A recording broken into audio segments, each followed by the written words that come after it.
Hello future officers, welcome to Competition Care. আজি মই বনজিৎ হুজুৰে আপোনালোকক স্বাগতম জনাইছো NMS of 2nd অক্টোবৰলৈকে। Gandhi Jayanti উপলক্ষে আমি আজি জাতিৰ পিতা অহিংসাৰ পূজাৰী মহাত্মা গান্ধীলৈকে সশ্ৰদ্ধ প্ৰণাম আৰু শ্ৰদ্ধাঞ্জলি জ্ঞাপন কৰিছো। মহাত্মা গান্ধীৰ লগতে আজি কাৰ জন্মদিন হৈছে লাল বাহাদুৰ শাস্ত্ৰীৰ, আমাৰ ভূতপূৰ্ব প্ৰধানমন্ত্ৰী লাল বাহাদুৰ শাস্ত্ৰীলৈকে আমি আমাৰ ফালৰ পৰা হিয়া ভৰা শ্ৰদ্ধাঞ্জলি জ্ঞাপন কৰিছো। আমাৰ APSC CCEৰ OJP যিটো অনলাইন গাইডেন্স প্ৰগ্ৰেম 5 আৰু আমাৰ ক্লাছৰুমসমূহ চলি আছে। আহক আমাৰ লগত যোগাযোগ কৰক এই গিভেন কণ্টেক্ট নম্বৰত আৰু আগন্তুক APSC পৰীক্ষাৰ প্ৰস্তুতি আৰম্ভ কৰক। আজিৰ most important টপিকসমূহৰ ভিতৰত আছে PM E-Drive scheme, relevance of গান্ধীজিন, GI tag, Maa Kamakhya corridor project, mount Erebus আৰু OCI। এতিয়া PM E-Drive স্কিম, এই স্কিমটো কি হয়? এইটো হৈছে আমাৰ ইলেক্ট্ৰিক ভেহিকেল এডপশ্যনৰ কাৰণে দিয়া এটা ষ্টেপ হয়। এই স্কিমৰ জৰিয়তে আমি তাৰ ইলেক্ট্ৰিক ভেহিকেল মানুহ যাতে গ্ৰহণ কৰে তেওঁলোকক আগৰণুৱা কৰা আৰু তাৰ ইনফ্ৰাষ্ট্ৰাকচাৰ ডেভেলপমেণ্টৰ ক্ষেত্ৰত গুৰুত্ব দিছো।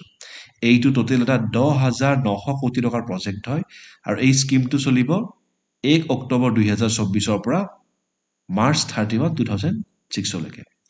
ই কি কৰিব? ইয়াৰ জৰিয়তে মানুহে যাতে ইলেক্ট্ৰিক ভেহিকেল বেছিকৈ এডপ্ট কৰে, তাক প্ৰচেছটো এক্সিলাৰেট কৰিব, চাৰ্জিং ইনফ্ৰাষ্ট্ৰাকচাৰ বিল্ড কৰাত গুৰুত্ব দিব আৰু EV ভেহিকেলৰ এটা ছাপৰ্টৰ কাৰণে এটা নতুন ইক'চিষ্টেম যাতে নিৰ্মাণ হয় তাৰ কাৰণে গুৰুত্ব ল'ব।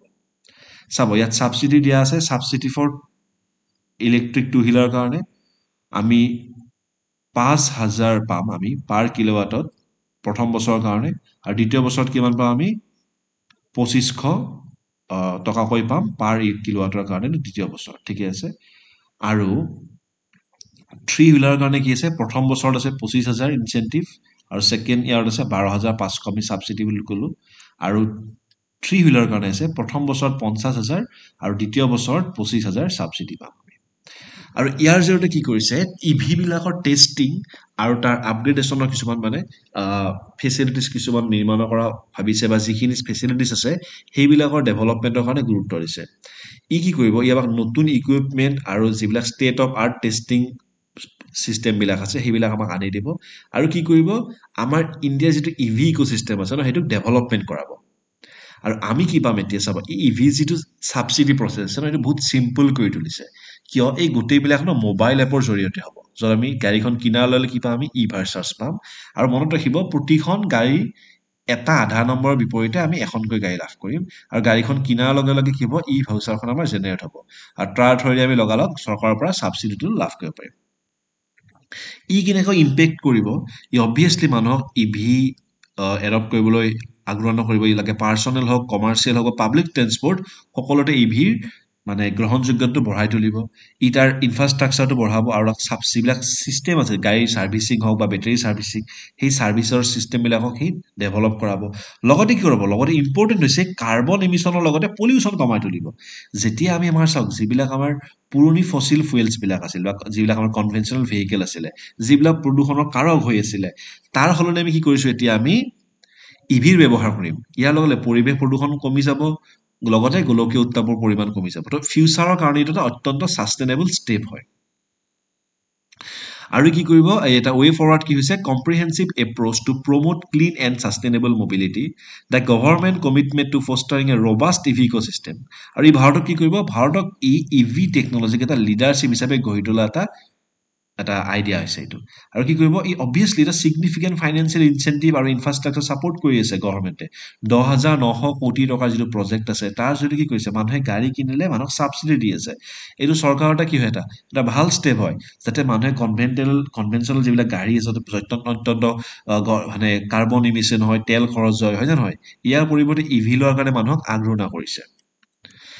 এটা প্ৰিলিমছৰ কাৰণে প্ৰশ্ন আছে, which of the following statement regarding the mobile app under PM E-Drive scheme is correct? তো ইয়াৰ পৰা অপশ্যনটো ল'ব, লৈ আমাক কমেণ্ট ছেকশ্যনত জনাব। এতিয়া আছে ৰিভেলেন্স অফ গান্ধীজিম। গান্ধীজীৰ ৰিলেভেন্স কি হয়?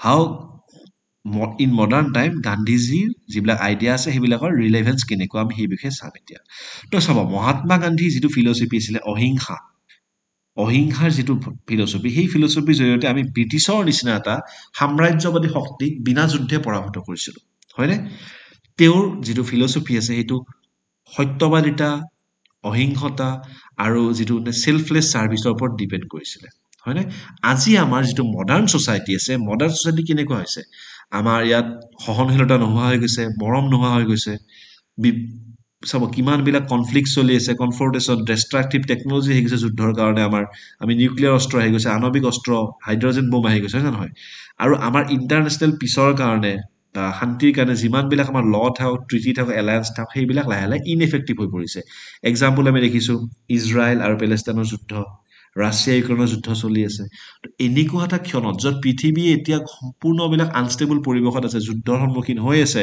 তো আমাৰ গান্ধীজীৰ আদৰ্শবিলাকৰ যথেষ্ট প্ৰয়োজনীয়তা আহি পৰিছে গান্ধীজীৰ যিটো সত্যৰ অহিংসতাৰ পলিচি আছিলে সেইটোৰে আমি কিজানি আজিৰ যিবিলাক কনফ্লিক্ট আছিলে তাৰ এটা আনচাৰ পাবলৈ আমি চেষ্টা কৰিম মহাত্মা গান্ধীৰ কাৰণে কি আছিলে সত্য আছিলে ভগৱানৰ সমকক্ষ গান্ধীয়ে কৈছিলে কি সঁচা কথা ক'লে ভগৱানৰ যিটো ৰাইটাছ পাঠ আছে সেইটোত ফ'ল' কৰা হয় আৰু গান্ধীয়ে কি কৰিছিলে যে অহিংসতা আছে অহিংসাটোক যিটো অপ্ৰেছনৰ বিৰুদ্ধে তেওঁ ইউজ কৰিছিলে মই দেখিছোঁ ব্ৰিটিছৰ বিৰুদ্ধে কেনেকুৱা কয় তেওঁ অহিংস আন্দোলন চলাইছিলে ৰাইট তেওঁ অসহযোগ আন্দোলন কৰিলে আইন অমান্য আন্দোলন কৰিলে ভাৰত্যাগ আন্দোলন কৰিলে তাৰ উপৰিওতো ব্ৰিটিছৰ বিৰুদ্ধে আন্দোলন কৰাৰ উপৰিওতো যিবিলাক সামাজিক ব্যাধি আছিলে অস্পৃশ্যতা তাৰ বিৰুদ্ধে অহিংস আন্দোলন কৰিছিলে আৰু যেতিয়া ভাৰত বিভাজন হ'ল যেতিয়া আমাৰ বহুত ঠাইত পুলিচ ব্ৰিটিছৰ পুলিচ মিলিটাৰী কণ্ট্ৰল কৰিব নোৱাৰা হৈ গৈছিলে অহিংসাৰ যিটো মানে পাৰ্টিশ্যনৰ যিবিলাক হিংসা আছিলে তাত মহাত্মা গান্ধীয়ে খোজকাঢ়ি পদব্ৰজে খোজকাঢ়ি অহিংসৰ বাণীৰে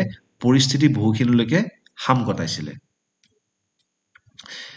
Religion for Gandhiji was synonymous with morality and ethical conduct. Gandhi integrated religion into politics, rejecting the notion that politics should be devoid of morality.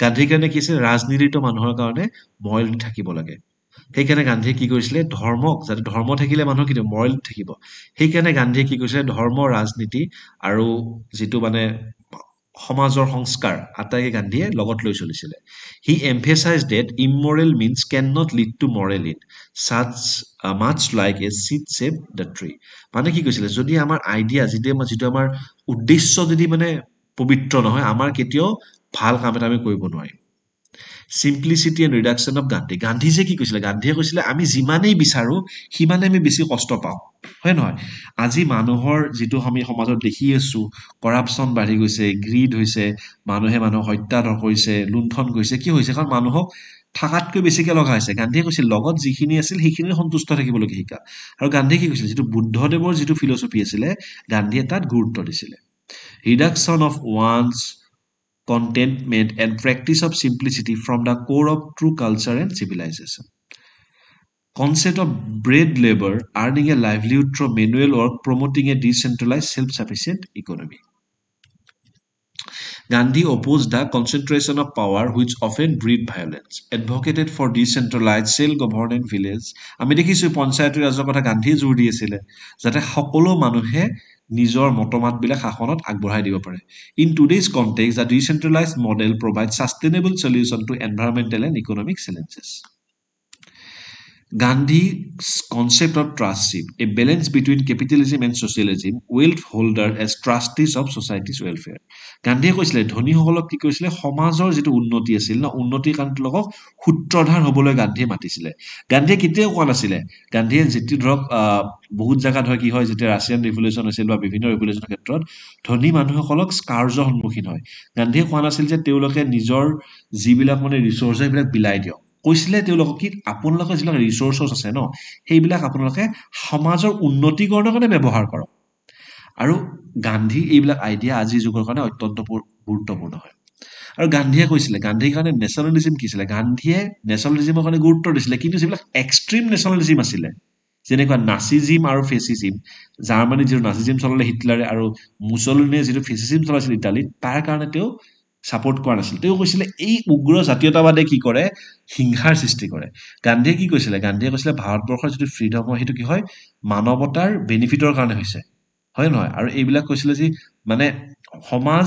আৰু মানুহৰ ডেভেলপমেণ্টৰ কাৰণে সামাজিক শান্তিৰ কাৰণে গান্ধীয়ে জাতীয়তাবাদ কৰিছিলে Gandhi's principle offer a profound response to modern challenges like environmental degradation, economic inequality, global conflict. His teaching on truth, non-violence, simplicity, and trustship can guide humanity toward lasting peace and injustice. এটা গান্ধী এটা বিখ্যাত উক্তি আছে বৰ্তমানৰ ওপৰত ভৱিষ্যত নিৰ্ভৰশীল The future depend on what we do in present. এতিয়া এটা মেইনছৰ কাৰণে অত্যন্ত গুৰুত্বপূৰ্ণ প্ৰশ্ন হয় Discuss the relevance of Gandhi's philosophy in addressing the ethical and moral crisis facing modern civilization today. How can his teaching on truth and non-violence help resolve contemporary conflict?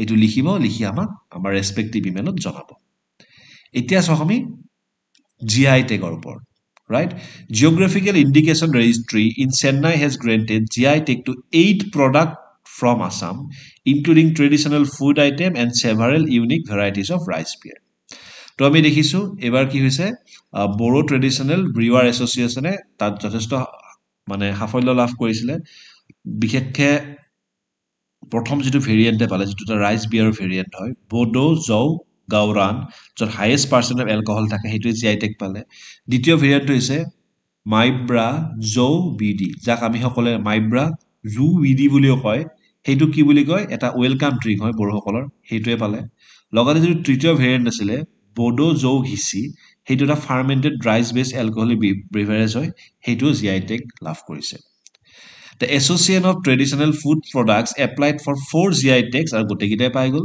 The GI tag has been secured by Bodo Napalm, a dish prepared with fermented fish. Eta dise paise. Bodo Ondla, eta rice powder curry hoy. Bodo Gaukha, etu ki hoy eta GI tag paise. Etu locally ki boli koy Gawa Gyuhi. It's prepared during the Boisagu festival. আৰু type আছে বডো নাৰ্জি এটা semi fermented food prepared হয় যেটো মৰা পাতৰ পৰা নিৰ্মাণ কৰা হয় হেতু কি হয় তাত ওমেগা 3 ফেটি এসিড থাকে ভিটামিন থাকে এসেনশিয়াল মিনাৰেল সমূহ থাকে ঠিক আছে আৰু Bodo আৰ্নৈ a small beautiful cloth also has the GI tag following the application by Association of Traditional Wafers এটা চাব এটা জিআই টেগ কি হয় জিআই টেগ কি কৰে এটা স্পেসিফিক জিওগ্ৰাফিক্যাল লোকেশন এটা প্ৰডাক্টক ইন্ডিকেট কৰে হা ইয়াৰ জৰিয়তে কি হয় এই প্ৰডাক্টটোৰ ন যেটো মানে যাতে কপি কৰিব নোৱাৰে বেলেগ বাহিৰৰ মানুহে কপি কৰিব নোৱাৰে আৰু যাতে লোকেলি বস্তুটোৰ যোন একচুয়ালি বস্তুটো হকদাৰ হয় তেওঁলোক যাতে এলাউড হয় ন তাৰ একচুয়ালি ইউজ কৰিবলৈকে তাৰ কাৰণে এটো এটা মানে সিকিউৰিটি এটা প্ৰদান কৰে ঠিক আছে the GI tag ensured only the authorised users or those residing in geographical territory are allowed to use the popular product name. GI tag registration থাকে প্রায় 10 বছৰ কাৰণে ভ্যালিড থাকে আৰু এই ৰেজিষ্ট্ৰেচনটো কোনে ওভাৰসিন কৰে department for promotion of industry and internal trade যেটো ministry of commerce and industry আন্ডাৰত আছে এতিয়া যেটো লিগ্যাল ফ্ৰেমৱৰ্ক আছিল পঢ়িছাও the geographical indication of goods Act 1999 seek to provide for registration and better protection of geographical indication relating to goods in India. It is governed and directed by the WTO agreement on trade-related aspect of intellectual property rights, somokoi TRIPS. It had a prelims or practice question. India enacted the Geographical Indication of Goods Registration and Protection Act 1999 in order to comply with their obligation to it to answer among Zonabo comment section. তো এতিয়া পঢ়ি আমি মা Kamakhya corridor project এটো important হয় The state government today told the Guwahati High Court that a joint team of PWD, IIT Guwahati and Hyderabad-based CSIR National Geophysical Research Institute, Somoke NGRI, has conducted an inspection on the Nilasal Hill in connection with proposed Ma Kamakya SS Corridor project. Yes, abo jitu Ma Kamakya SS Corridor project ase tar eta overview ami show korisu. The project has been initiated by state government drawing inspiration from Kasi Vishwanath corridor. Okay, one completed Ma Kamakya corridor will provide easy access for our Divyang and elderly pilgrims. Under the initiative, the temple surrounding area will expand from 3,000 square feet to about 1 lakh square feet across 3 levels. The access corridor will widen from about 8 to 10 feet from 27 or 30 feet. Obviously, infrastructure development hobo tar porihima bridhi hobo. The project includes creating space for 8,000 to 10,000 pilgrims to ease the crowd during the festival of Ambubasi Mela. Ambubasi Mela যিমান ভক্তৰ সমাৱেশ হয় সেই ভক্তসকলৰ কাৰণে যাতে এইটো এটা আহল বহল স্পেচিয়াছ স্পেচ হয় বা জাগাখিনি ইজি হৈ যায় তাৰ কাৰণে ষ্টেপটো লোৱা হৈছে Kamakhya temple architecture sao it had been modeled out a combination of two different styles, namely traditional Nagara or North Indian or Saracenic or Mughal style architecture. This unusual combination has been named the Nilasal style architecture. Yet ki Nilasal style jitu style architecture ase etu ki hoise North Indian or Mughal style architecture ta সংমিশ্রণ হয়. This is the only temple of Assam having fully developed ground plan.